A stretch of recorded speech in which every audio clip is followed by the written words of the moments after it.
Dalam dunia One Piece, ada satu kru yang tidak sekedar memburu harta, kekuatan, atau wilayah. Sebuah kelompok yang bergerak di balik bayangan, mengumpulkan kekuatan terlarang, dan menunggu momen yang tepat untuk mengguncang dunia. Merekalah bajak laut Kurohige. Kru paling gelap, paling misterius, dan mungkin yang paling berbahaya dari semua. Dalam episode panjang kali ini, kita akan membedah asal-usul kelompok ini, kekuatan tiap anggota, rencana besar mereka, dan apa sebenarnya misi rahasia Kurohige yang bahkan pemerintah dunia takutkan. 1. Asal-usul Kurohige. Marshal de Teach atau Kurohige bukan bajak laut biasa. Ia hidup tanpa tidur, bertahun-tahun dalam kapal Shirohige sambil menunggu satu kesempatan. Satu buah iblis, Yami Yami no Mi, buah kegelapan. Teach mempercayai satu hal, takdir manusia ditentukan oleh mimpi. Tapi mimpi Teach berbeda. Ia tidak ingin menjadi raja bajak laut. Ia ingin menguasai dunia dengan cara yang tidak pernah dilakukan siapapun. Pembentukan kru Kurohige dimulai dari para penjahat paling berbahaya. Orang-orang yang sudah kehilangan moral, masa depan, atau bahkan kemanusiaan.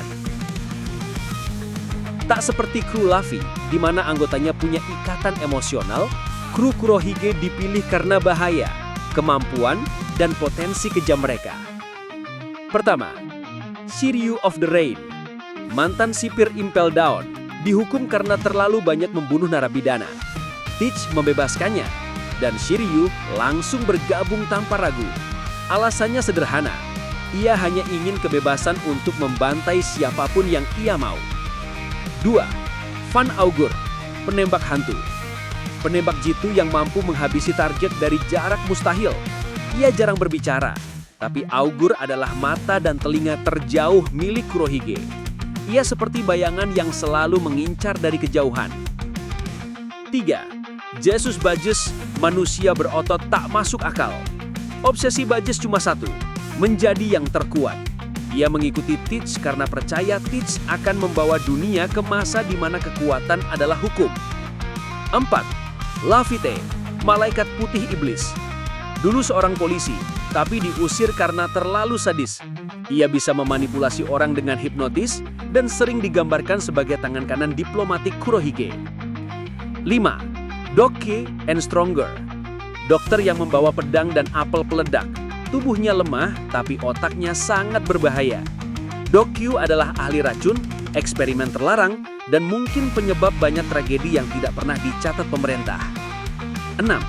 Katarina Devon, pemburu kepala terburuk, wanita paling berbahaya di Impel Down. Buah iblisnya memungkinkan ia meniru wujud orang lain, cocok untuk infiltrasi. 7. Avalo Pizarro, raja tirani, dibuang karena menindas rakyatnya sendiri. Buah iblisnya membuatnya dapat menyatu dengan pulau. Ia adalah ancaman skala kota. 8. San Juan Wolf, kapal perang raksasa. Manusia raksasa dengan ukuran abnormal, dicap sebagai monster laut hidup yang mampu menghancurkan pulau. 9. Vasco Shot, pemabuk pengendali api alkohol. Salah satu kriminal level ekstrim. Buah iblisnya mampu mengontrol api berbasis alkohol, kekuatan destruktif yang belum pernah ditunjukkan. Bagian ini, kru ini bukan sekedar bajak laut. Mereka adalah senjata, dipilih untuk satu tujuan yang sama, yaitu membantu Teach melakukan sesuatu yang belum pernah terjadi selama 800 tahun. Misi rahasia Blackbird. Teach selalu mengatakan, zaman baru butuh raja baru. Tapi apakah dia benar-benar ingin menjadi raja bajak laut? Atau ada tujuan lain? Mari kita lihat pola gerakannya. Pertama, mengumpulkan buah iblis langka. Teach tidak sembarangan memilih buah iblis. Ia memilih buah iblis yang memiliki efek besar terhadap struktur dunia. Yami Yami no Mi, kekuatan kegelapan, menarik benda, meniadakan kekuatan. Gura Gura no Mi, kekuatan gempa paling destruktif dalam sejarah. Kru lain, Zoan mitologis, paramesia mematikan. Tujuannya, menggulingkan kekuatan dunia dengan kekuatan murni. Perburuan wilayah setelah time skip. Teach merebut wilayah bekas Shirohige. menguasai perbatasan dunia, mengendalikan lahan strategis di New World. Ini bukan bajak laut biasa, ini adalah pembangunan kerajaan. Penculikan Kobe dan kesepakatan rahasia. Teach tidak menculik Kobe untuk uang. Ada tujuan politik, akses ke organisasi SWORD, atau barter rahasia dengan pemerintah dunia. Teach bermain di dua sisi, bajak laut dan pemerintah. Kemungkinan menjadi penerus Sebek. Ada satu hal paling menakutkan. Teach lahir di pulau yang sama dengan Rocks di Sebek. Keduanya sama-sama punya nama Day. Keduanya menantang pemerintah secara frontal. Beberapa teori menyebut Teach mungkin meneruskan mimpi Sebek, mengambil alih dunia, bukan sekedar lautan. Target akhir Teach, Pulau Suci. Banyak petunjuk manga. Teach ingin masuk ke wilayah yang bahkan Yonko takut, Marie Joyce. Tujuan akhirnya, buah iblis tertentu, atau sesuatu di Vol pemerintah dunia. Apa yang akan terjadi? Jika dilihat dari pola gerakannya, Kurohige sedang membangun sesuatu yang lebih besar dari Luffy. Beberapa kemungkinan misi akhir. Yang pertama, menjadi raja dunia, bukan raja bajak laut.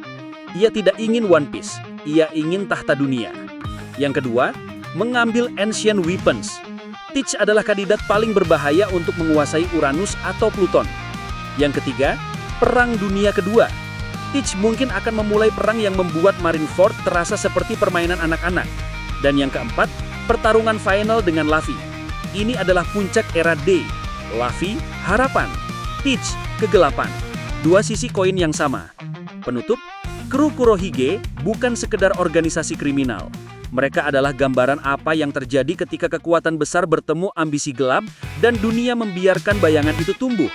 Luffy mungkin membawa cahaya, tapi Teach adalah malam yang terus mendorong dunia menuju kekacauan.